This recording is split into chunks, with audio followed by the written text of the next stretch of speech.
មហាបវរធិបតីហ៊ុនម៉ាណែតនាយករដ្ឋមន្ត្រីនៃព្រះរាជាណាចក្រកម្ពុជានិងលោកជំទាវបណ្ឌិតពេជ្រច័ន្ទមុនីហ៊ុនម៉ាណែតស្ត្រីទី1នៃព្រះរាជាណាចក្រកម្ពុជា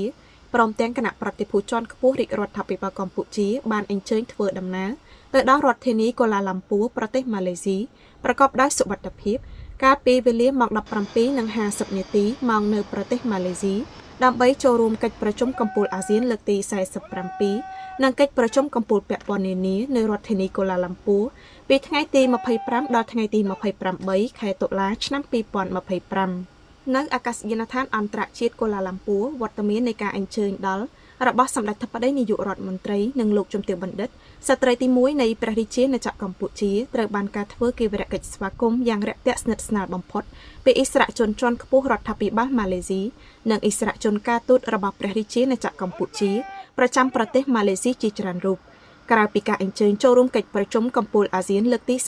47និងកិច្ចប្រជុំកំពូលពាក់ព័ន្ធនានាសម្ដេចធិបតីនាយករដ្ឋមន្ត្រីនឹងអញ្ជើញចុះហត្ថលេខាក្នុងកិច្ចព្រមព្រៀងសន្តិភាពអចិន្ត្រៃយ៍កម្ពុជាថៃជាមួយភាគីថៃក្រោមវត្តមាននៃការធ្វើជាសាក្សីពីឯកឧត្តម Donald Trump ប្រធានាធិបតីសហរដ្ឋអាមេរិកនិងឯកឧត្តម Anwar Ibrahim នាយករដ្ឋមន្ត្រីម៉ាឡេស៊ីនិងជាប្រធានកិច្ចប្រជុំកំពូលអាស៊ាននៅថ្ងៃទី26ខែតុលាស្អែកនេះ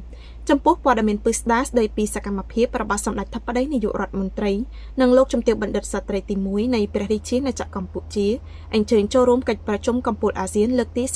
47និងកិច្ចប្រជុំកំពូលពាក់ព័ន្ធនានានៅរដ្ឋធានីកូឡាឡាំពួរប្រទេសម៉ាឡេស៊ីអ្នកយកព័ត៌មានពិសេសនៃអគ្គនាយកដ្ឋានទូរទស្សន៍ជាតិកម្ពុជានឹងធ្វើសេចក្តីរាយការណ៍ជូនទស្សនាតាមពេលវេលាដែលបានគ្រោងទុកអាស្រ័យហេតុនេះសូមរងចាំទស្សនាដោយមេត្រីសូមអរគុណ